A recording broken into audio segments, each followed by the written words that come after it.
네, 반갑습니다. 이번 시간에는 제가 요 달력에 대해서 한번 설명을 하도록 하겠습니다. 지금 이 명리학도 사실 달력이 없으면 설명이 불가능하겠죠. 우리나라의 전통 달력은 보통 음력으로 많이 알고 있죠. 사실 동양의 달력은 그 원칙은 태양력입니다. 양력입니다. 양력에 이 음력을 이제 어느 정도 도입해서 사용한 겁니다. 양력의 그 바탕이 되는 게 뭐냐? 바로 24절기입니다. 24절기 달력에 매 해마다 보면 거의 양력 날짜와 들어맞지 음력 날짜와 잘 들어맞지는 않습니다.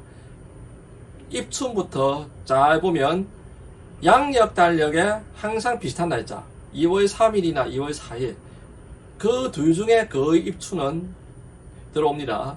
6월 21일이나 6월 22일 거의 그 두 날짜에 하지가 옵니다. 거의 벗어나지 않습니다. 이런 식으로 절기는 양력의 달력이다 생각하시면 됩니다. 그런데 달의 주기를 기준으로 태음력을 사용하던 나라들이 있었죠. 메소포타미아 지역 대표적인 그 태음력 지역입니다.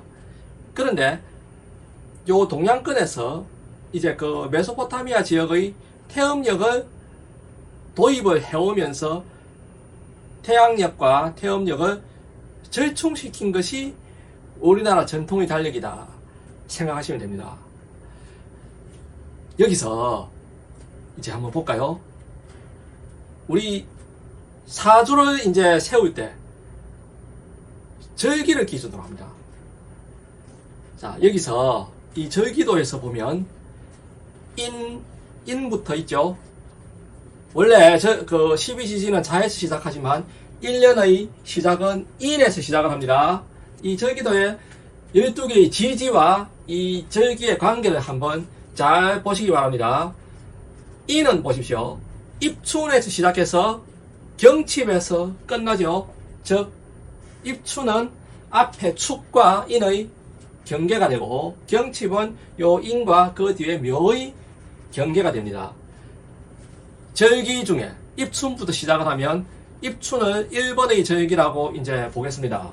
그러면 홀수번째 절기는 전부 달의 경계가 되죠.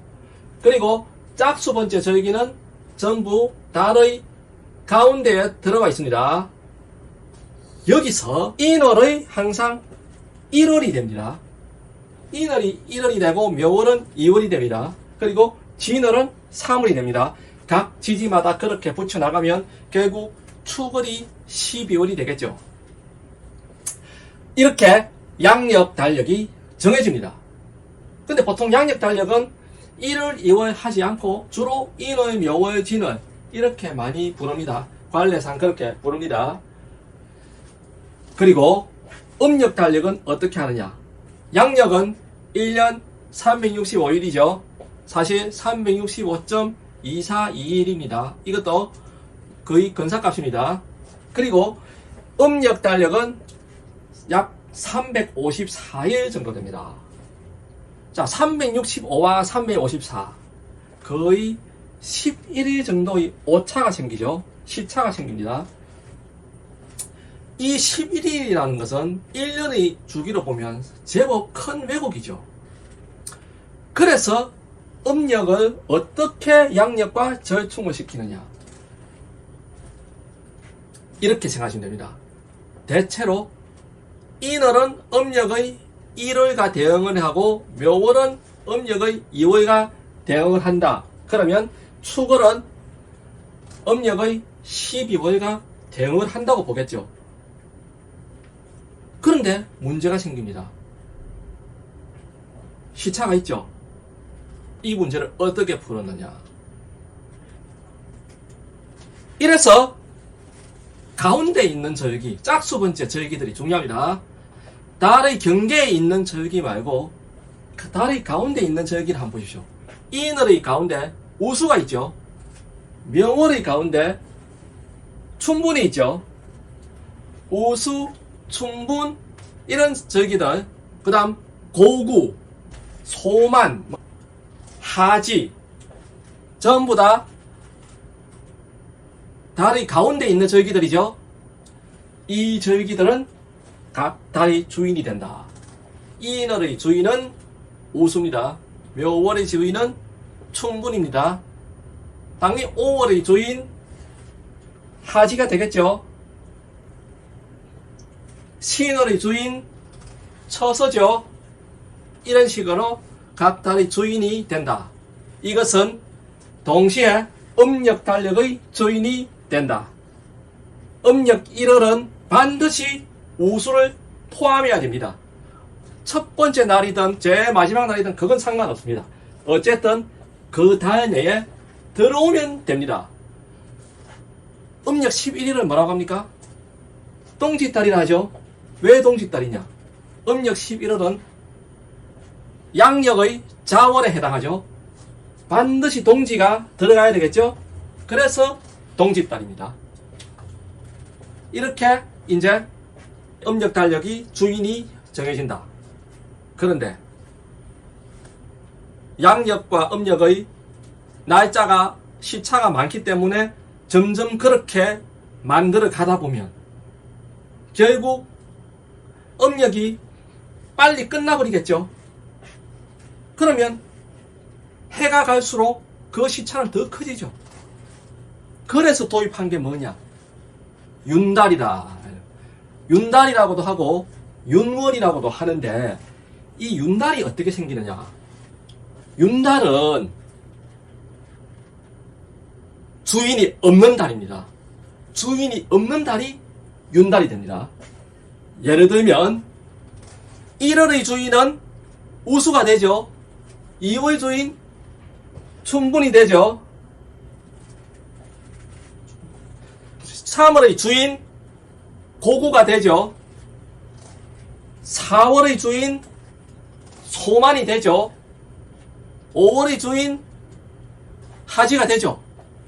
이렇게 다 주인이 있으면 문제가 안 생기는데 어떻게 하다 보니까 4월의 주인은 이제 억지로라도 소만이 됐는데 5월의 그 다음 달 아무리 달을 만들어도 하지를 거기에 집어넣을 수가 없는 겁니다. 이런 경우에 윤달이 됩니다. 방금 예를 든 경우에 4월은 만들어졌는데 그 다음 주인 없는 달이 있고 그 다음에 하지가 들어가면 그게 5월이 되겠죠. 그럼 그 주인 없는 달이 윤달이 됩니다. 이 윤달은 4월의 바로 뒤에 윤달이 생겼기 때문에 윤사월이다 이렇게 붙입니다. 이것이 음력 달력에 윤달이 생기는 원리입니다.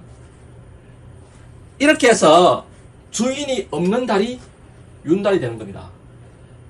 자, 이렇게 하면 윤달이 주기가 19년에 7번 오게 됩니다. 태양력과 태음력을 절충한 이런 달력을 태음태양력이라고 하는데 이 태음태양력에서는 19년에 7번의 윤달이 오게 됩니다. 이것이 태음태양력이 만들어지는 원리가 됩니다. 우리나라 전통달력, 물론 중국도 마찬가지입니다. 양력에 블루문이라는 개념이 있습니다. 이 블루문 역시 주기가 19년에 7번입니다. 음력 달력에 윤달하고 주기가 같죠? 주기가 같다는 건 음력 달력의 윤달과 블루문은 거의 비슷하게 발생한다 하는 겁니다. 실제로 음력 달력에 윤달이 있고 윤달이 포함된 그 달, 예를 들면 4월에서 중간에 윤달이 생겼다. 그러면 이 4월에 음력 보름이 2번 들어가는지 아니면 혹 그렇지 않으면 바로 그 다음 달인 5월에 음력 보름이 2번 들어갈 수 있습니다. 이런 경우에 둘 중에 하나는 보름달이 2번이 뜨겠죠.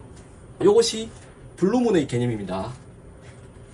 이렇게 음력 달력의 윤달과 양력의 블루문은 거의 같은 개념이고 주기도 같다 이렇게 생각하시면 됩니다.